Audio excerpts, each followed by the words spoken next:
So, once again, some early morning ramblings. I think the people that don't get up before the sun gets up are missing out on something. And I wonder why it is that we do this, those of us that do this. I wonder why it is, because it seems to be so many people are not interested in actually experiencing what's going on around them.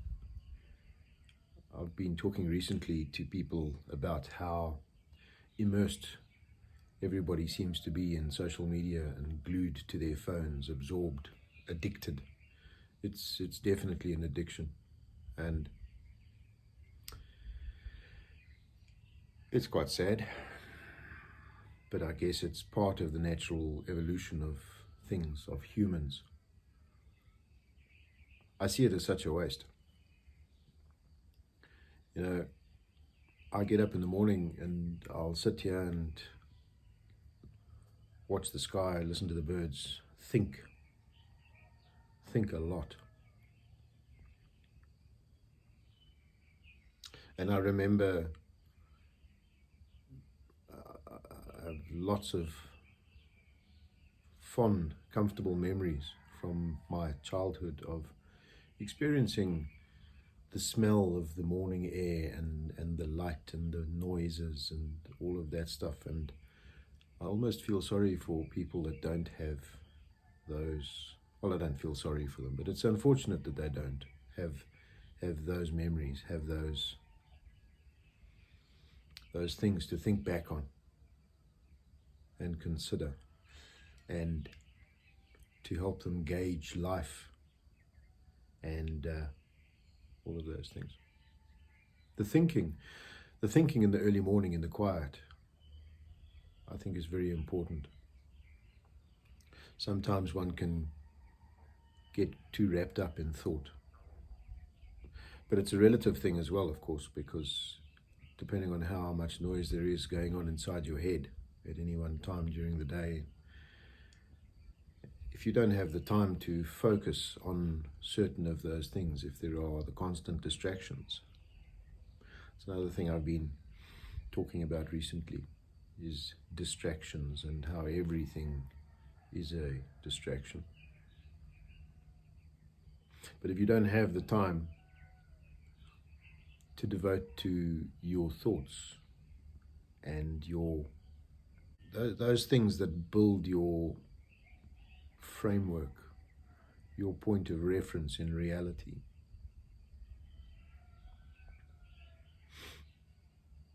someone's sitting there now thinking, oh God, he's talking about reality again, reality. I am. You should consider that. You should consider what you decide is real. You should consider, well, it's not that you should consider it. It's probably worthwhile if you do. Because if you're trapped in that thing of being addicted to everybody else's drama and social media and everybody else's reality, if you're trapped in that, it doesn't leave much space for your own thinking, does it? So that's maybe worthwhile. Consider what it is that you have decided to call reality. Consider what it is that you put the bulk of your energy into. And when I say energy, I mean your thinking. How much of your thinking do you devote to you, apply to you? How much of it do you devote to everybody else's drama, everybody else's stuff? And why is that more important than your stuff? I think these are valid questions.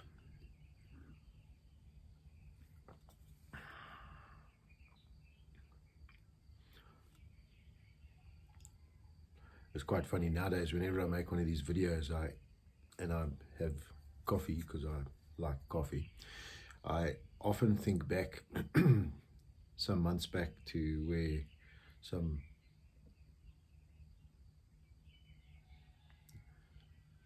where someone made a comment about me making coffee sipping videos. I found it quite amusing, actually. In fact, I still find it very amusing. The need for someone to,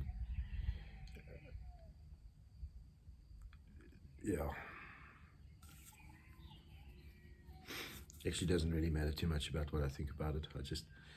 I just find it extremely amusing.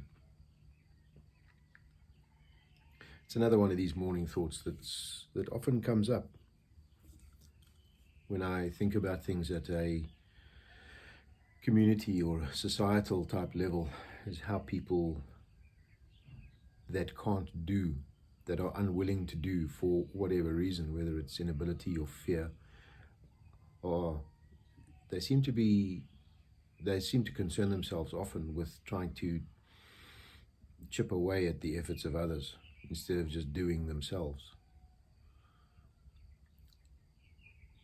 That coffee sipping video comment was part of one of those little stories. So, as I said, I think it's quite amusing. So here I am, sipping coffee and making videos and listening to the birds.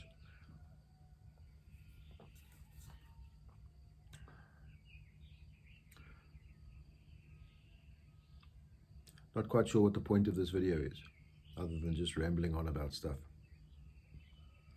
I can tell you that the power is on, for what it's worth. Who knows for how long, because the goalposts seem to change constantly. It's a drama of the people en masse, where this mob called the government, and I call them a mob because they are, it really is a bit of a mafia type show. But this mob has been given the power to control things in society. And I don't think people really consider their fate. I think it's part of that thing of not facing reality and being addicted to the distraction. If you're addicted to the distraction, then you don't have to admit your role. What makes it easier to not admit your role in the bigger scheme of things? It makes it easier to not accept responsibility for not only where you are, but where everybody is. And it's not an easy thing to consider, of course, because when you start throwing into it things like, culture and racial bias and all of those things that we have been told are terribly evil. When you start throwing that into the mix, then you start considering how really complicated it is, and how those people that are pulling the strings maybe behind the scene, whether you believe that or not is entirely up to you. But I think when you honestly consider what's going on globally and certainly locally, you need to admit that if you can muster the honesty, you need to admit that there are some things being done by some people to manipulate the reality of society, whatever that is. And when you consider the addiction to the distraction that most people have, you should be asking yourself how effective that manipulation is. And I guess maybe this is a valid point on which to end this. Are you thinking for you? Are you thinking about all this stuff that's going on around you and how it affects you and how your thinking affects others? Are you thinking that? Are you considering the absolute complex soup of things that are dictating your reality? I have trouble doing that because of the multifaceted nature of all of this. But maybe I overcomplicate it. Who knows?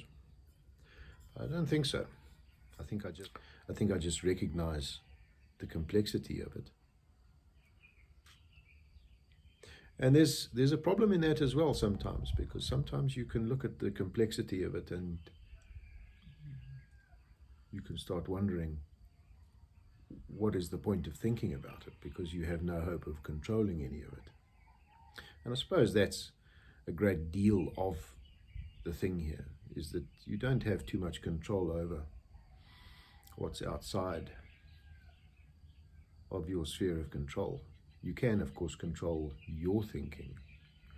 Maybe that's one of the reasons I get up at this time in the morning and I listen to the birds and all of that stuff. Because maybe it's quiet enough. Maybe there's fewer distractions to get the thinking in order. I'm going to drink more coffee.